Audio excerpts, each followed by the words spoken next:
Haleluya, puji Tuhan, salam sejahtera Bapak Ibu Saudara yang terkasih dalam Tuhan.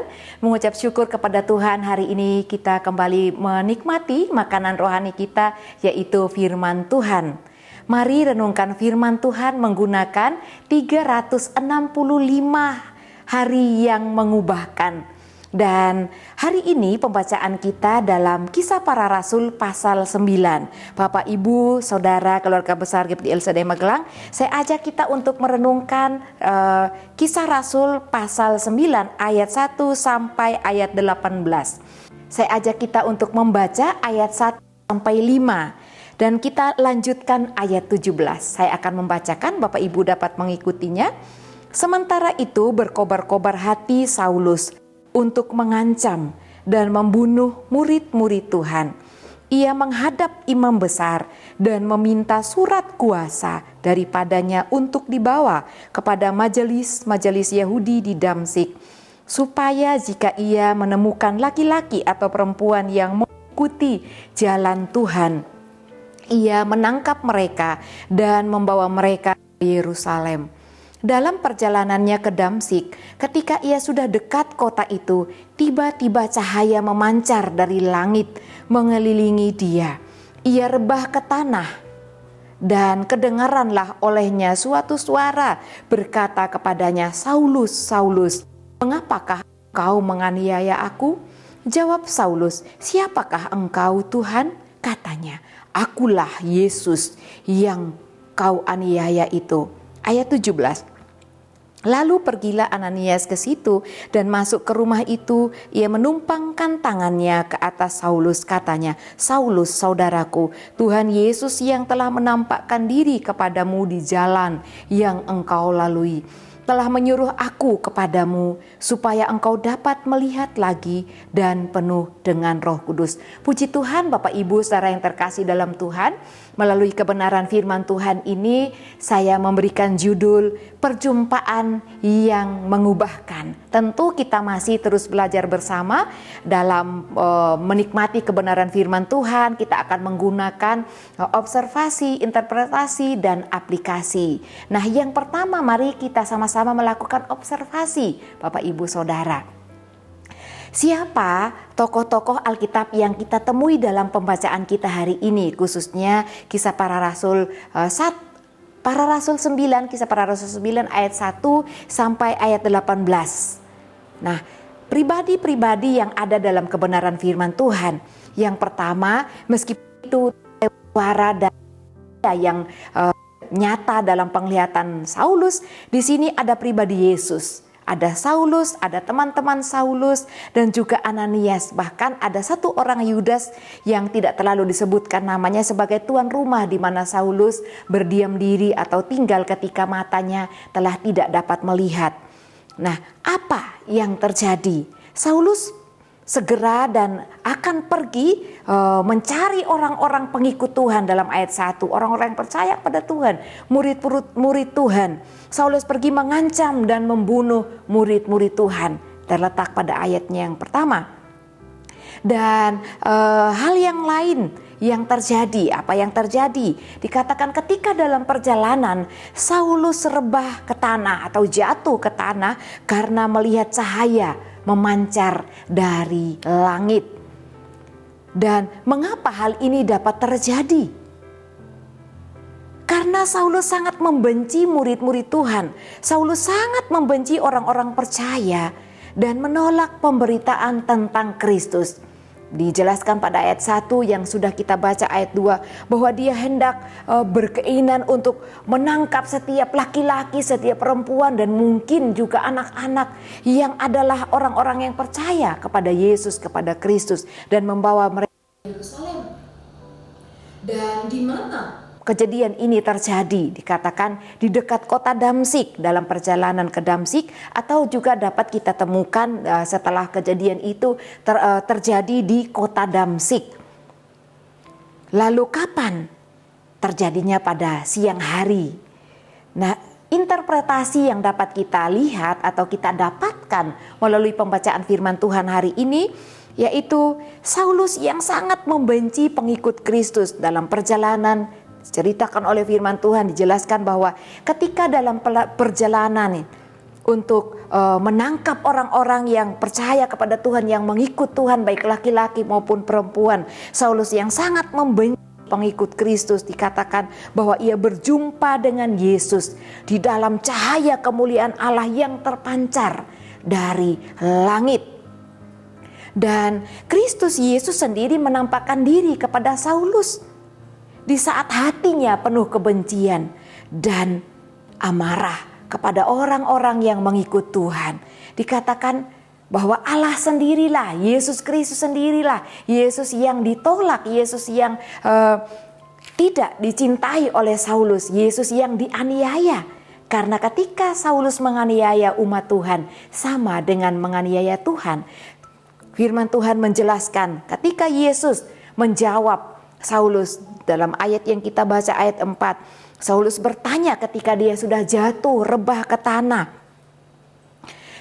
Tuhan berkata, menjawab pertanyaan Saulus, "Siapakah engkau Tuhan?" Katanya, "Akulah Yesus yang kau aniaya itu." Tuhan menyatakan dirinya melalui perjumpaannya, menampakkan dirinya kepada Saulus. Ayat 17 juga dikatakan bahwa Tuhan telah menampakkan dirinya. Yesus sendiri menampakkan dirinya kepada Saulus yang begitu keji, begitu menakutkan bagi orang-orang percaya pada zaman itu.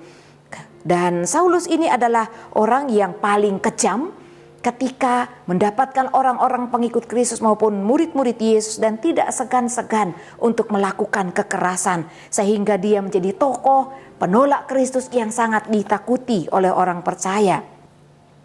Saulus yang menantang Tuhan lewat penganiayaan terhadap umat Tuhan, pengikut Tuhan, sama dengan menganiaya Tuhan sendiri. Oleh karena itu Bapak Ibu Saudara, ketika orang itu mulai menindas umat Tuhan, ketika Tuhan sendiri dianiaya melalui orang-orang yang percaya kepada Tuhan, ada pembelaan dari Tuhan.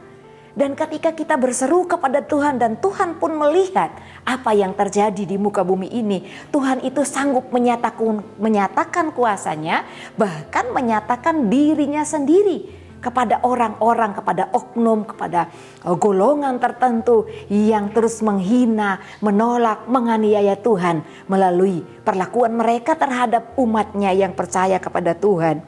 Saulus merasakan akibatnya. Tindakan kejahatan Saulus yang sudah dilakukan dalam menganiaya murid-murid Kristus, pengikut-pengikut Kristus, dan mengakibatkan matanya menjadi buta. Saulus merasakan akibat karena menantang Tuhan. Firman Tuhan menjelaskan, ketika Saulus melihat cahaya kemuliaan Yesus Kristus yang menampakkan dirinya, perjumpaannya dengan Yesus dalam perjalanan ke kota Damsyik untuk menangkap orang-orang percaya, dikatakan dia juga mendengar suara Kristus sendiri. Kristus berbicara dengan dia dan mengakibatkan matanya menjadi buta. Ketika dia jatuh, dia rebah ke tanah. Dan ketika Tuhan menyuruhnya, ayat 6, "Bangunlah dan pergilah ke dalam kota. Di sana akan dikatakan kepadamu apa yang harus kau perbuat." Dan ayat selanjutnya, teman-temannya termangu melihat kejadian itu, sebab teman-temannya pun mendengar suara Kristus. Suara apa yang Saulus terima dari Tuhan? Yesus berkata, "Akulah Yesus yang kau aniaya itu."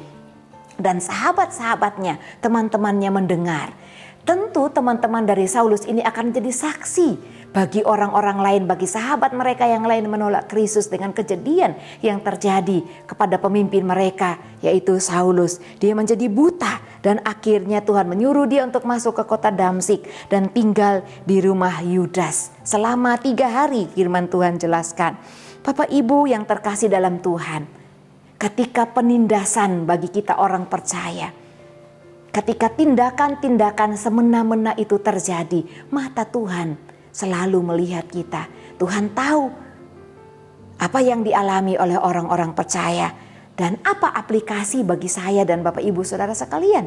Banyak aplikasi yang dapat kita temukan melalui kebenaran firman Tuhan. Bapak Ibu dapat menemukan aplikasi-aplikasi yang lain yang dapat kita terapkan dalam kehidupan kita secara pribadi, sebagai orang percaya, di dunia di mana kita berada, di tempat kerja di mana setiap hari kita bersama-sama dengan orang lain, dan mungkin juga kita bersama dengan orang-orang yang tidak beriman kepada Tuhan. Bahkan mungkin juga kita dapat menjumpai orang-orang yang menolak Kristus, yang sangat membenci nama Yesus itu dan bahkan menghinanya, mengatakan bahwa dia bukan Allah, dia hanya manusia biasa. Banyak hinaan-hinaan yang lain yang diterima oleh anak-anak Tuhan dan mungkin juga dapat terjadi dalam kehidupan kita. Aplikasi yang dapat kita ambil dari kebenaran firman Tuhan ini, yang pertama yaitu tidak seorang pun manusia yang dapat bertahan jika Tuhan menyatakan dirinya. Saulus adalah orang ternama, orang yang sangat ditakuti, dia adalah orang yang kuat. Tetapi ketika Tuhan menampakkan dirinya kepadanya, tidak ada daya. Di hadapan Tuhan tidak ada satupun yang dia bisa lakukan. Ketika matanya sudah menjadi buta, menyerah kepada Tuhan. Bahkan di akhir kehidupan Saulus, dia menjadi bertobat. Ketika berjumpa dengan pribadi Yesus, tidak dapat melihat langsung wajah Yesus, melihat kemuliaannya saja. Kuasa Tuhan itu meliputi Saulus, matanya dibutakan dan dia dapat mengenal siapakah Yesus yang selama ini dia tolak, selama ini dia aniaya melalui orang-orang percaya yang dianiaya.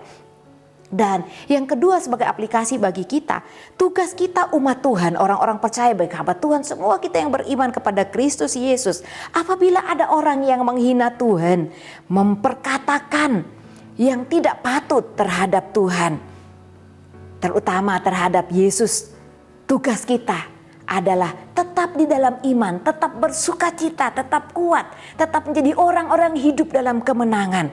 Sebab Tuhan Yesus yang kita sembah adalah Tuhan yang Maha Kuasa. Untuk apa kita bersusah hati? Mungkin sedih karena tidak terima orang memperkatakan hal-hal yang tidak patut kepada Allah yang kita sembah di dalam Tuhan Yesus. Namun Bapak Ibu Saudara, tidak perlu kita membalas.